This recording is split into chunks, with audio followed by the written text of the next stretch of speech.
दांत वाली बहू। रंजना कभी ब्रश नहीं करती थी। उसे कितनी बार उसके माँ बाप ने डांटा, लेकिन उसका कोई असर उस पर होता ही नहीं था, जिस कारण से उसके दांत पीले पीले हो जाते हैं। शादी के बाद।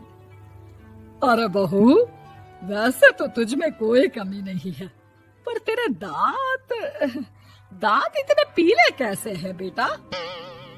कैसे मतलब? कोई सर्जरी थोड़ी ना कराइए। वो तो क्या नाम, मैं ब्रश नहीं करती थी तो पीले हो गए।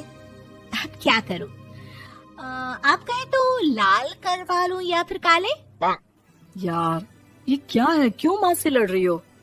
लड़ रही हूँ?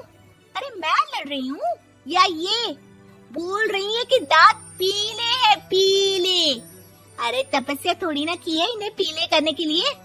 बकायदा ब्रश नहीं किया है 20 साल तक, तब जाकर। छी, कैसी बात कर रही हो? ये उस वक्त तो पीले नहीं थे जब हम लोग तुम्हें देखने आए थे। अरे तब साफ करवा लिया होगा डेंटिस्ट के पास जाकर। अब देखो कैसे पीले पीले लग रहे हैं। रंजना सास की तरफ गुस्से से देखती है। फिर शुरू हो गई पीले पीले पीले। अरे पीले तो तब भी थे जब मेरे हाथ का रसगुल्ला उड़ा उड़ा कर खा रही थी और बोल रही थी, लड़की नहीं गुणों का खजाना दे रहे भाई साहब आप। खैर, अब वो लोग करते भी तो क्या करते, पीले दांत वाली बहू पल्ले पड़ी थी तो झेलना तो था ही। एक दिन कीर्तन में रंजना गाना गा रही थी। अरे कमला बहन, माँ का द्वार है, यहाँ तो सब शुद्ध होकर आते हैं, फिर अपनी बहू को ब्रश भी नहीं करवाती तुम। दूर से पीले पीले दांत भक्ति में बाधा उत्पन्न कर रहे हैं। अरे कोई 2 साल के बच्चे थोड़ी ना लेकर आई हूँ मैं बहू बनाकर। अच्छी खासी लड़की है, अरे कैसे करवाऊं ब्रश? ये तो उसे खुद करना चाहिए ना। अब माँ बाप तो इसके जैसे तैसे निपटा दिए, ये नहीं सोचा कि सास कैसे संभालेगी। सास बहू को लेकर घर आ जाती है, लेकिन सोच लेती है कि अब इसे लेकर कहीं नहीं जाएगी। अगले रोज बहू कहती है, अरे क्या हो गया, मंदिर नहीं जाना क्या? कीर्तन का वक्त हो रहा है। मेरी मधुर वाणी से कान्हा जी जागते हैं और सोते हैं। आप तो जानती है ना उनकी भक्ति में कितना मन लगता है मेरा। वो क्या है ना, तबीयत ठीक नहीं लग रही है मेरी, आराम करूंगी मैं। तबीयत ठीक नहीं लग रही? अभी तो मिथुन के गाने पर नाच रही थी आप, और अब बोल रही है कि तबीयत ठीक नहीं लग रही। अरे भक्ति में मन लगा लो सासू माँ, ऊपर जाना है, क्या मुंह दिखाओगी आप? हाँ? सास को बहू की बात पर गुस्सा आ जाता है। मैं क्या मुंह दिखाऊंगी, इसकी चिंता तो ना कर, समझी?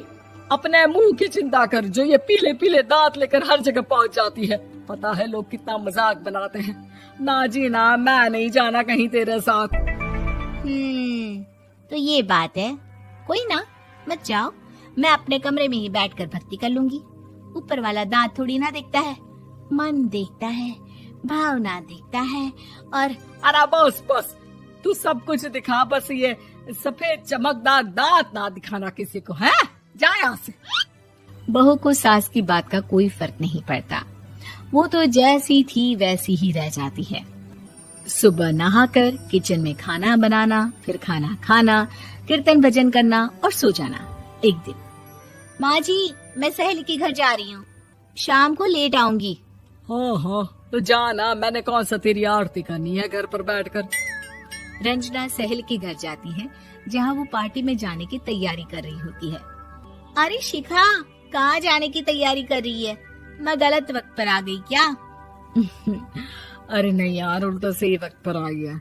मैंने ये साड़ी और ज्वेलरी निकाली है यार, शाम को इनके ऑफिस की एक पार्टी में जाना है। बताना कैसा लग रहा है ये सब? नहीं यार, इस ड्रेस के साथ तो वो वाली ज्वेलरी अच्छी लगेगी। हाँ हाँ सही बोल रही है, मैंने ध्यान ही नहीं दिया। वैसे तो हमेशा से मस्त फैशन सेंस रखती है।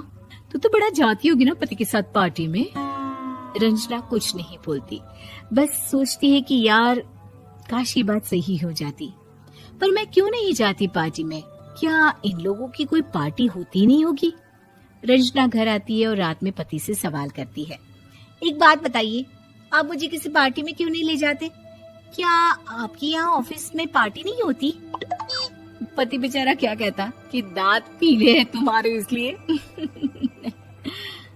अरे कोई पार्टी होती नहीं हम लोगों के ऑफिस में, तो कहाँ से लेकर जाऊं?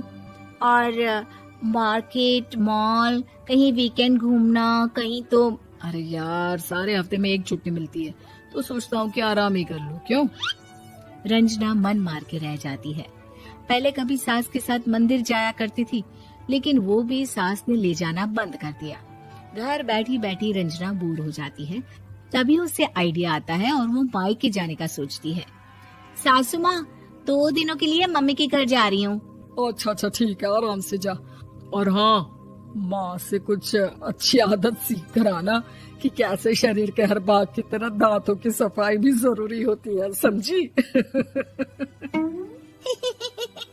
शुरू हो गई ना आप।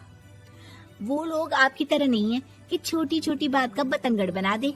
उन लोगों के लिए मैं मायने रखती हूँ, ना कि मेरे पीले पीले दांत।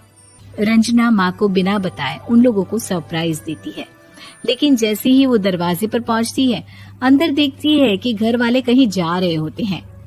अब माँ, काश रंजना दीदी के दांतों वाली प्रॉब्लम नहीं होती, तो वो भी हम लोगों के साथ चलती ना बुआ जी की बेटी की शादी में।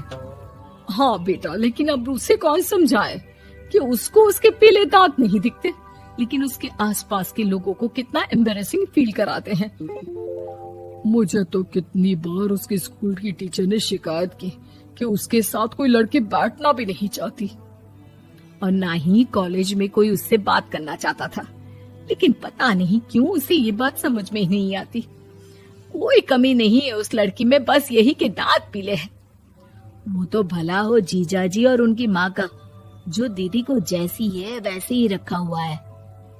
रंजना को अपने घर वालों की बात सुनकर बहुत दुख होता है। वो सोचती है कि वो क्या करे, लेकिन फिर वो सीधा डेंटिस्ट के पास जाती है, अपने दांत चमकाती है और कसम खाती है कि वो रोज ब्रश करेगी। अरे क्या हो गया? तुम तो 2 दिनों के लिए गई थी ना, पर कोई ना, अच्छा है, चलो आ गई तो। रंजना सास के सामने आकर खड़ी हो जाती है और पूरी स्माइल करती है, उसके चमकदार दांतों को दिखाती हुई। हाँ? चले मंदिर। माँ, मुझे माफ कर दीजिए, मैंने आप लोगों को बहुत एम्बैरेसिंग फील करवाया। मैं आज से रोज ब्रश करूंगी।